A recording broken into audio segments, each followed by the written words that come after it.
मुख्यमंत्री योगी आदित्यनाथ 2 दिवसीय दौरे पर गोरखपुर में है। आपको बता दें कि सुबह गोरखनाथ मंदिर के हिंदू सेवाश्रम में जनता दरबार उन्होंने लगाया, जहां मौके पर मौजूद अधिकारियों को सीएम ने निर्देश दिए कि हर हाल में उनके साथ न्याय होना चाहिए।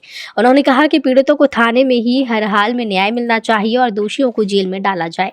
जनता दर्शन में बड़ी संख्या में जमीन जायदाद और इलाज के मामले सामने आए। साथ ही इलाज के लिए धन की मांग लेकर आए लोगों पर विशेष ध्यान देने को भी कहा गया। तो बता दें, मुख्यमंत्री योगी आदित्यनाथ गोरखपुर में जब भी होते हैं, इस दौरान वो जनता दर्शन कार्यक्रम का आयोजित करते हैं। इस दौरान लोग वहां पर पहुंचते हैं और अपनी परेशानियां सीएम के सामने रखते हैं। उत्तर प्रदेश के परिषदीय स्कूलों में पढ़ाने वाले शिक्षा मित्रों को बड़ी राहत देते हुए सरकार ने उनके रिटायरमेंट की अधिकतम आयु सीमा तय कर दी है। अब शिक्षा मित्र 60 साल की उम्र तक पढ़ा सकेंगे। हालांकि पहले की तरह ही उनका नवीनीकरण हर साल किया जाएगा। बहरहाल सरकार के इस फैसले से प्रदेश के लगभग 1.5 लाख शिक्षा मित्रों को फायदा होगा। इसे लेकर प्रमुख सचिव बेसिक शिक्षा दीपक कुमार ने आदेश जारी कर दिए हैं। बेसिक शिक्षा विभाग के शासनादेश के अनुसार शिक्षा मित्रों की संविदा पर आधारित सेवाएं 60 साल की उम्र पूरी होने पर अपने आप समाप्त मानी जाएंगी। मालूम हो कि वर्ष 1999 में प्राथमिक स्कूलों में शिक्षकों की कमी को देखते हुए संविदा पर शिक्षा मित्रों की तैनाती की गई थी। विभाग की माने तो सरकार के इस फैसले से करीब 1,46,000 शिक्षा मित्रों को फायदा होगा, जो वर्तमान में कार्यरत है। वर्तमान में शिक्षा मित्रों को 10,000 रुपए प्रति माह मानदेय दिया जाता है और हर साल इनका नवीनीकरण होता है। हालांकि शिक्षा मित्रों को साल में 11 महीने का ही मानदेय दिया जाता है। सपा सरकार के समय 2014 में शिक्षा मित्रों का समायोजन किया गया था। उस समय इन्हें विशेष ट्रेनिंग देकर सहायक अध्यापक बनाया गया था।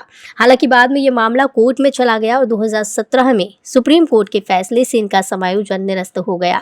तब से शिक्षा मित्र फिर से मानदेय पर काम कर रही हैं। शिक्षा मित्रों की रिटायरमेंट की अधिकतम आयु सरकार ने तय कर दी है। इसे लेकर शिक्षा मित्रों में भी खुशी है। उनका मानना है कि उनके मन में एक सुरक्षा का भाव है, लेकिन शिक्षा मित्रों का ये भी कहना है कि जो फैसला लिया गया वो पर्याप्त नहीं है।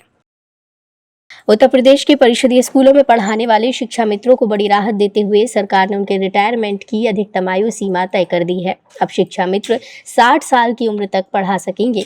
हालांकि पहले की तरह ही उनका नवीनीकरण हर साल किया जाएगा। बहरहाल सरकार के इस फैसले से प्रदेश के लगभग 1.5 लाख शिक्षा मित्रों को फायदा होगा। इसे लेकर प्रमुख सचिव बेसिक शिक्षा दीपक कुमार ने आदेश जारी कर दिए हैं। बेसिक शिक्षा विभाग के शासनादेश के अनुसार शिक्षा मित्रों की संविदा पर आधारित सेवाएं 60 साल की उम्र पूरी होने पर अपने आप समाप्त मानी जाएंगी। मालूम हो कि वर्ष 1999 में प्राथमिक स्कूलों में शिक्षकों की कमी को देखते हुए संविदा पर शिक्षा मित्रों की तैनाती की गई थी। विभाग की माने तो सरकार के इस फैसले से करीब 1,46,000 शिक्षा मित्रों को फायदा होगा, जो वर्तमान में कार्यरत है। वर्तमान में शिक्षा मित्रों को 10,000 रुपए प्रति माह मानदेय दिया जाता है और हर साल इनका नवीनीकरण होता है। हालांकि शिक्षा मित्रों को साल में 11 महीने का ही मानदेय दिया जाता है। सपा सरकार के समय 2014 में शिक्षा मित्रों का समायोजन किया गया था। उस समय इन्हें विशेष ट्रेनिंग देकर सहायक अध्यापक बनाया गया था। हालांकि बाद में ये मामला कोर्ट में चला गया और 2017 में सुप्रीम कोर्ट के फैसले से इनका समायोजन निरस्त हो गया।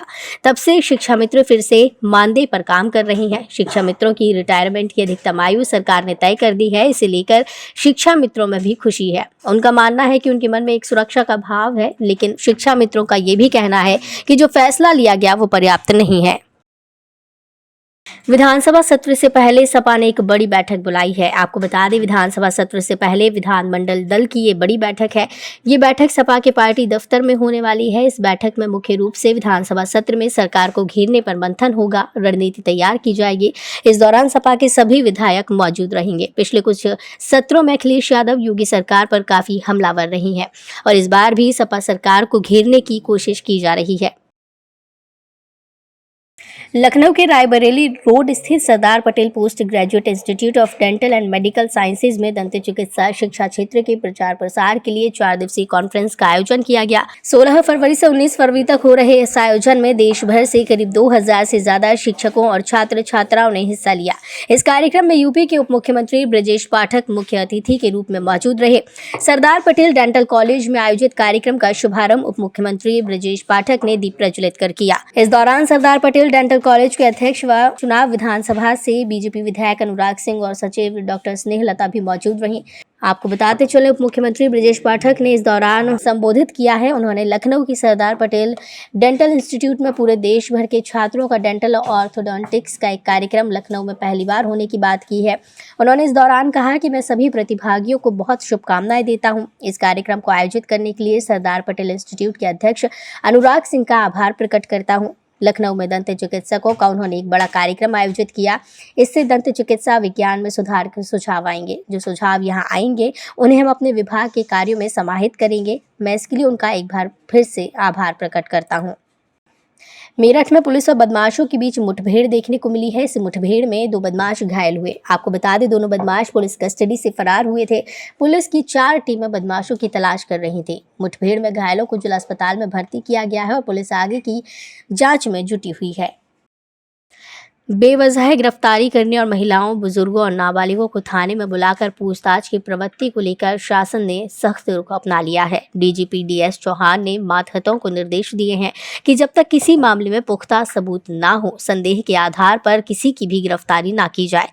डीजीपी ने निर्देशों का पालन नहीं करने पर सख्त कार्रवाई की चेतावनी जारी कर दी है। दरअसल सुप्रीम कोर्ट ने 7 साल से कम सजा वाले मामलों में होने वाली गिरफ्तारी, पूछताछ की नोटिस आदि को लेकर सभी राज्यों की पुलिस को निर्देश जारी किए और इसका अनिवार्य रूप से पालन करने को कहा। इसके मुताबिक महिलाओं, नाबालिगों, 65 वर्ष से अधिक आयु के लोगों और मानसिक या शारीरिक रूप से निःशक्त व्यक्ति को उसके निवास स्थान के अलावा कहीं और पूछताछ के लिए नहीं बुलाया जा सकता है।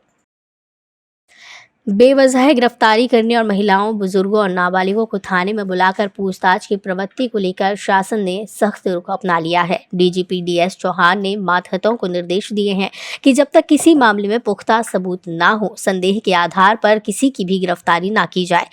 डीजीपी ने निर्देशों का पालन नहीं करने पर सख्त कार्रवाई की चेतावनी जारी कर दी है। दरअसल सुप्रीम कोर्ट ने 7 साल से कम सजा वाले मामलों में होने वाली गिरफ्तारी, पूछताछ की नोटिस आदि को लेकर सभी राज्यों की पुलिस को निर्देश जारी किए और इसका अनिवार्य रूप से पालन करने को कहा।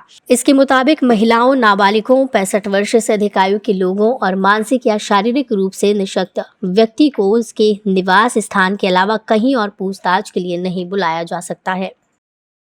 यूपी में पर्यटन विकास को गति देने की कोशिश में जुटे पर्यटन विभाग ने अपना आगामी वित्तीय साल 2023-24 में 5 नई परियोजनाओं का प्रस्ताव वित्त विभाग को भेजा है।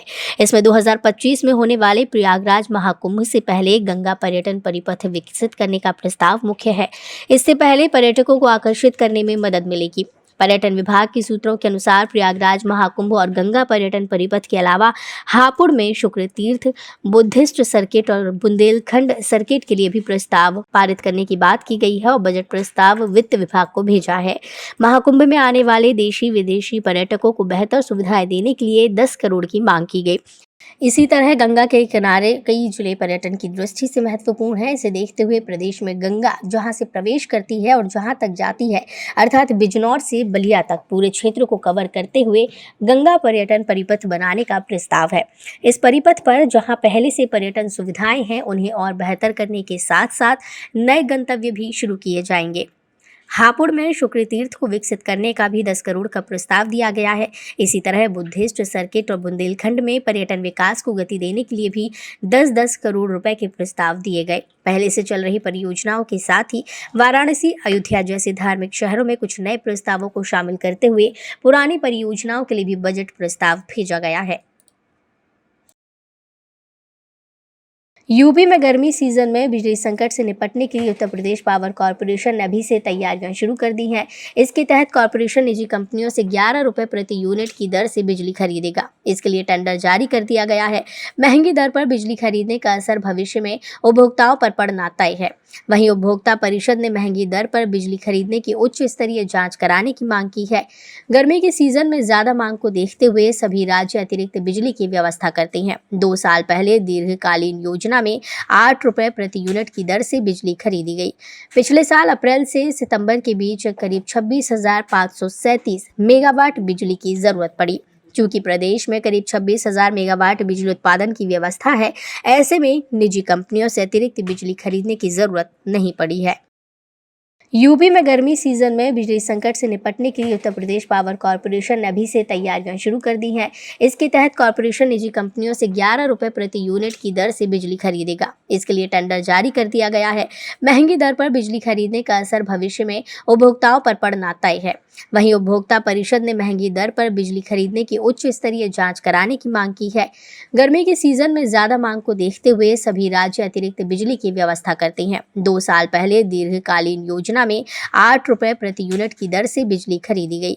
पिछले साल अप्रैल से सितंबर के बीच करीब 26,537 मेगावाट बिजली की जरूरत पड़ी। चूंकि प्रदेश में करीब 26,000 मेगावाट बिजली उत्पादन की व्यवस्था है, ऐसे में निजी कंपनियों से अतिरिक्त बिजली खरीदने की जरूरत नहीं पड़ी है। प्रयागराज में जमीन विवाद को लेकर 2 पक्षों में जमकर मारपीट हुई है, जिसमें महिलाओं सहित 6 लोगों को चोटें आईं। आपको बता दें, विवादित जमीन पर निर्माण कराने को लेकर विवाद हुआ, तो वहीं पुलिस के अनुसार निर्माणाधीन दीवार गिरने के कारण विवाद बढ़ा। मारपीट में घायल महिला रीता देवी ने बताया है कि 112 नंबर पर पुलिस को सूचना दी गई।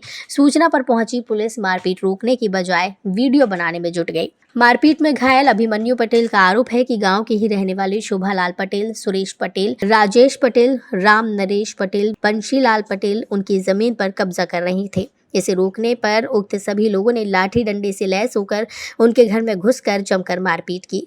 इसमें उनके घर के 4 महिलाओं सहित कुल 7 लोग गंभीर रूप से घायल हुए हैं। प्रयागराज में जमीन विवाद को लेकर 2 पक्षों में जमकर मारपीट हुई है, जिसमें महिलाओं सहित 6 लोगों को चोटें आईं। आपको बता दें, विवादित जमीन पर निर्माण कराने को लेकर विवाद हुआ, तो वहीं पुलिस के अनुसार निर्माणाधीन दीवार गिरने के कारण विवाद बढ़ा। मारपीट में घायल महिला रीता देवी ने बताया है कि 112 नंबर पर पुलिस को सूचना दी गई। सूचना पर पहुंची पुलिस मारपीट रोकने की बजाय वीडियो बनाने में जुट गई। मारपीट में घायल अभिमन्यु पटेल का आरोप है कि गांव के ही रहने वाले शोभालाल पटेल, सुरेश पटेल, राजेश पटेल, राम नरेश पटेल, बंशीलाल पटेल उनकी जमीन पर कब्जा कर रहे थे। इसे रोकने पर उक्त सभी लोगों ने लाठी डंडे से लैस होकर उनके घर में घुसकर जमकर मारपीट की। इसमें उनके घर के 4 महिलाओं सहित कुल 7 लोग गंभीर रूप से घायल हुए हैं। गाजियाबाद मसूरी थाना एरिया के दिल्ली मेरठ एक्सप्रेसवे पर कोहरे के कहर के कारण हादसा हुआ। कोहरे का कहर इतना जबरदस्त है कि एक के बाद एक तकरीबन 35 से 40 गाड़ियां आपस में जबरदस्त टकरा गईं। गाड़ियों की आपस में टक्कर लगने से आधा दर्जन लोगों के घायल होने की सूचना है। हादसे की सूचना मिलने के बाद पुलिस टीम मौके पर पहुंची और घायलों को हॉस्पिटल में भर्ती करवाया, साथ ही जाम खुलवाने के भी प्रयासों में जुटी। मामला मसूरी थाना इलाके की दिल्ली मेरठ एक्सप्रेसवे नाहल गांव के पास का बताया जा रहा है, जहां पर सुबह करीब 5:30 बजे अत्यधिक कोहरा होने की वजह से मेरठ और उत्तराखंड से आ रही एक गाड़ी जैसे ही कोहरे की वजह से आगे रुकी, पीछे से आ रहे एक कैंटर ने उसमें जोरदार टक्कर मार दी। इस बीच गाड़ियों की टक्कर लगते हुए पीछे से आ रही 35 से 40 गाड़ियां आपस में टकरा गईं। जैसे ही गाड़ी आपस में टकराई, चीख पुकार मच गई। आसपास के ग्रामीणों द्वारा मौके पर पहुंचकर पुलिस की सहायता से घायलों को अस्पताल में भर्ती किया गया। वहीं गाड़ियों की टकरा जाने से जाम की स्थिति पैदा हो गई। मौके पर पहुंची पुलिस ने क्रेन की सहायता से गाड़ियों को साइड में लगाकर जाम खुलवाने का काम किया। इस बीच पुलिस के उच्च अधिकारी मौके पर पहुंचे और पूरे मामले की जांच पड़ताल में जुट गए। ये मामला ये है जी, हमें फजर की नमाज के बाद पता लगा कि गाड़ी एक्सीडेंट हो गया कोहरे की वजह से। तो गांव में ऐलान लगा कि मदद के लिए पूछे, कोई पानी लेकर आया है, कोई कैसे भी मदद कर रहा है, मतलब। और डॉक्टर भी यहाँ आए हुए हैं अस्पताल, मतलब हाँ डॉक्टर भी आए हैं। चोट लोगों को लगती है काफी, 50-100 गाड़ी छुड़ी है। कोहरा था, कोहरा गाड़ियाँ स्लो चल रही थी, सामने से आगे से कार आ रही थी। कार वाले ने कोहरा के अचानक कोहरा परिस्थिति में ब्रेक लगाया। ब्रेक लगाने के बाद एक छोटा सा कैंटर जा रहा था, कैंटर वाले ने अचानक जब ब्रेक लगाया तो उसके पीछे ट्रेल जा रहा था। ट्रेल वाले ने कैंटर वाले के पीछे से टक्कर मारा और लेफ्ट साइड में आगे निकल गया। उसके पीछे एक और आयल का टैंकर जा रहा था, उसमें इसमें टक्कर हुआ। टक्कर के बाद उसकी गाड़ियाँ रुकती हैं, पीछे से जो भी गाड़ी आती है उसमें टक्कर। कुल लगभग अब तक 35 गाड़ियों को घायल तो नहीं है, लेकिन इसका जो आगे जो टैंकर चल रहा था उससे जैसे टक्कर उसकी गाड़ी उतर के देखने लगा तो उसको कोई चोट नहीं, उसको अस्पताल